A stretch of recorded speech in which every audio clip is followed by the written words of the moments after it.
Assalamu alaikum everyone. In the previous chapter we have seen what is demand, the concept of demand and all the other related concepts like elasticity of demand. So now today we'll be starting a new chapter, that is supply analysis. The study of supply is as important as the study of demand. So we'll learn the concept of supply in this chapter and also the related concepts that affect supply.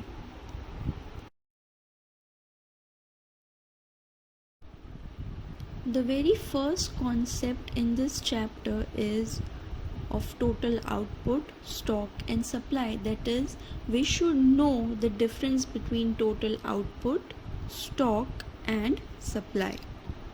The first one is total output. Output is produced in the process of production. Total output can be defined as the sum total of the quantity of commodity produced at a given period of time in the economy. Production leads to consumption. In the process of production, inputs are converted into outputs or final goods. So what is total output? The total production of goods that take place during a particular period of time. The next one is stock. Stock is the total quantity of commodity available for sale with the seller at a particular point of time. It is the source of supply. It is potential supply. By increasing the production, stock can be increased. Without stock, supply is not possible.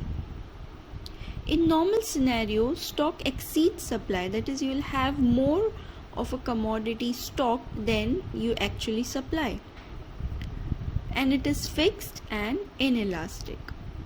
However, in case of perishable goods such as milk, fish, fruits, etc., stock may be equal to supply. That is, you supply as much you have stocked.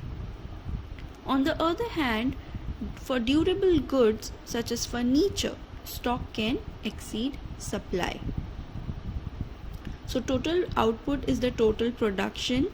From the total production, you keep aside certain goods which is called as stock, and from that stock you supply goods. The third one is supply.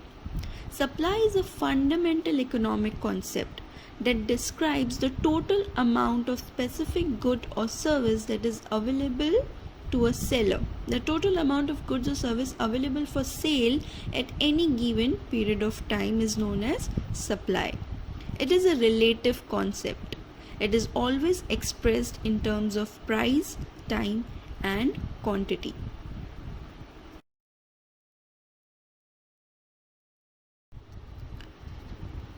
Meaning of supply. The word supply implies the various quantities of commodity offered for sale by producers during a given period of time at a given price. It is related to time and price. It is a flow concept, that is, supply for any commodity keeps on changing. It is not stagnant, it is not fixed. It refers to the amount of commodity that the firms produce and offer for sale in the market over a period of time. We'll see the definition given by Paul Samuelson. According to Paul Samuelson, supply refers to the relation between market prices and the amount of goods that producers are willing to supply. That is, it is the quantity of a commodity that a seller is willing and able to offer for sale at a given price during a certain period of time. That is, there should be quantity of commodity available and the seller should be willing to sell that commodity, and he should be able to sell that commodity at a particular price during a particular or given period of time. For example, a farmer's total output of rice is 4000 kgs. That is, he has a stock of 4000 kgs of rice. If the price is rupees 40 per kg, he offers 1000 kgs for sale. So out of his stock of 4000 kgs, he is offering only 1000 kgs for sale. So his supply is 1000 kgs. The actual supply is 1000 kgs.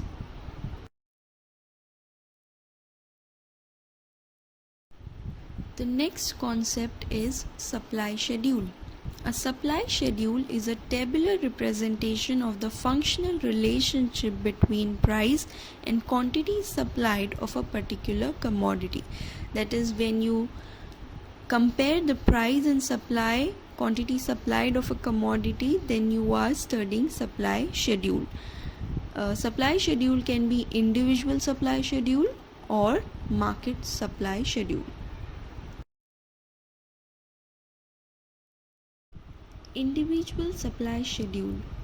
Individual supply schedule refers to a tabular representation showing various quantities of a commodity that a producer is willing to sell at various prices during a given period of time. That is, it shows the quantities of goods supplied by individual seller or individual producer. The schedule, individual supply schedule, explains the functional relationship between price and quantity supplied of a commodity. Lower the price, lower the quantity of a commodity supplied, and higher the price, higher will be the quantity of commodity supplied. That is, there is direct relationship between price and supply. As you can see in the table, at the lowest price of 0.5, the supply is also lowest, that is 1.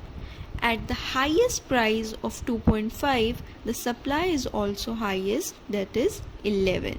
As the price will increase, the supply will also increase. Just as individual supply schedule is tabular representation, individual supply curve is a graphical representation of individual supply schedule.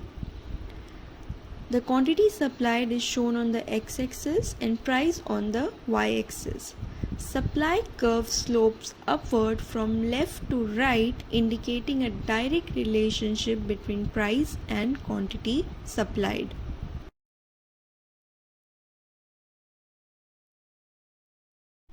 Market supply schedule. Market supply schedule refers to a tabular representation showing different quantities of commodity which all producers are prepared to sell at different prices at a given period of time.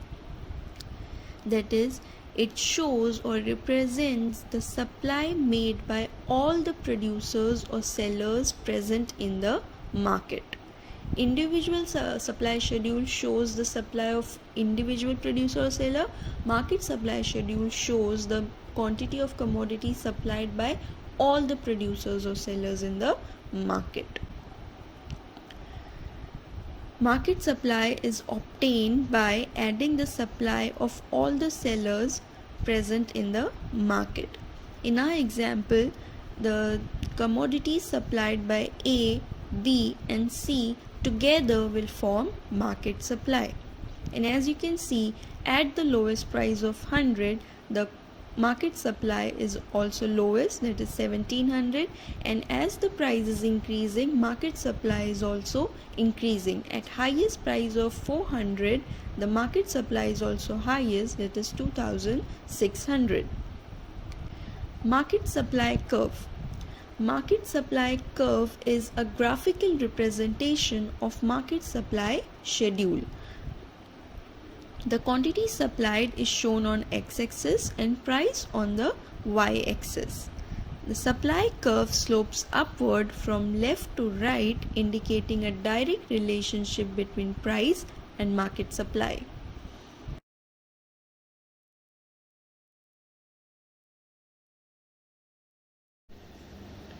Concepts of cost.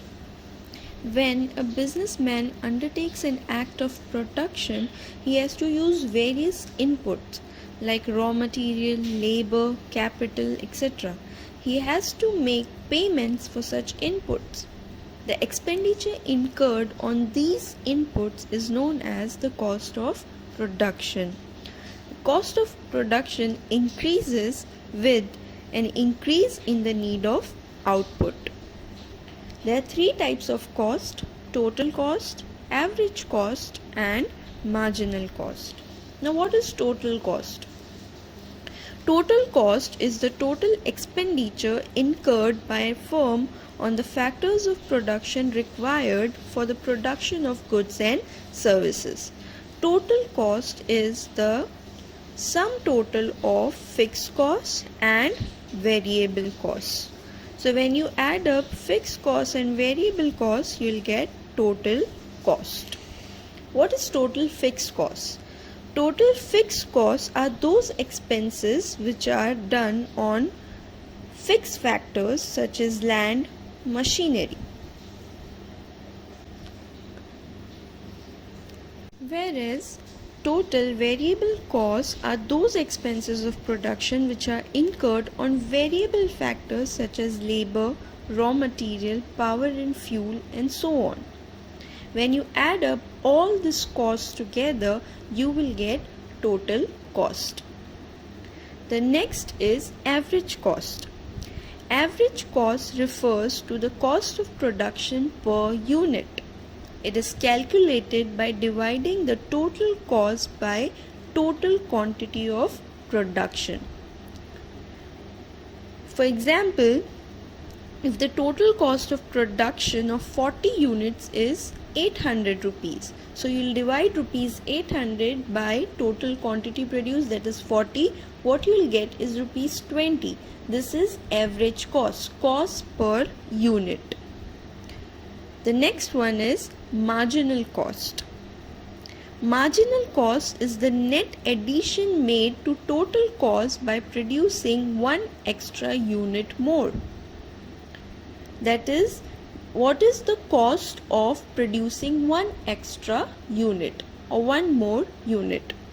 For example, if the cost of producing 4 units is rupees 200 and the cost of producing 5 units is 250, so there is production of one extra unit, that is fifth unit.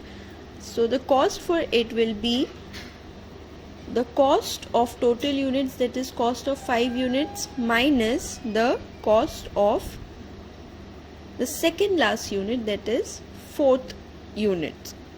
So you will get 250 minus 200, that is rupees 50. Rupees 50 has been incurred to produce one extra unit. So rupees 50 is the marginal cost.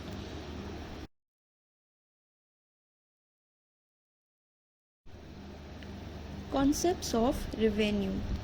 The term revenue refers to the receipts obtained by a firm from the sale of certain quantities of a commodity at a given price in the market. The concept of revenue relates to total revenue, average revenue, and marginal revenue. Revenue is nothing but the income earned by a seller or a producer. The first one is total revenue. Total revenue is the total sales proceeds of a firm by selling a commodity at a given price. It is called the total income of a firm. Total revenue is calculated by multiplying price into quantity. So say if the price of one unit is 200 and the total quantity sold is 15, then when you multiply 200 by 15, you will get rupees 3000. That is your total revenue. The next concept is average revenue. Average revenue is the revenue per unit of output sold. It is obtained by dividing total revenue by the number of units sold. That is TR divided by TQ. So if we'll take the same example, the total revenue is rupees 3000 and the total quantity sold is 15. So the average revenue will be rupees 200 per unit. The last concept is marginal revenue. Marginal revenue is the net addition made to total revenue by selling an extra unit of the commodity. That is the revenue earned by selling one more unit or one extra unit of a commodity. It is usually calculated by the formula TRN, that is total revenue of total number of units, minus TRN minus 1, that is nth unit minus 1 unit. So if you are producing say 100 units, then what is the total revenue of 100 units minus the total revenue of 99 units will give you marginal revenue, that is revenue earned by selling one extra unit. So if the revenue earned from 100 units is 4,200, from that you will deduct the revenue earned from 99 units, say rupees 4,000. Then 200 is the unit or the revenue earned or marginal revenue earned by 100th unit, that is one extra unit.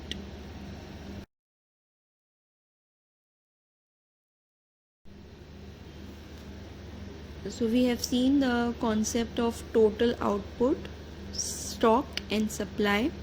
We have also seen what is individual supply schedule and what is market supply schedule. And last we have seen the concepts of cost and revenue. That's all for today's lecture.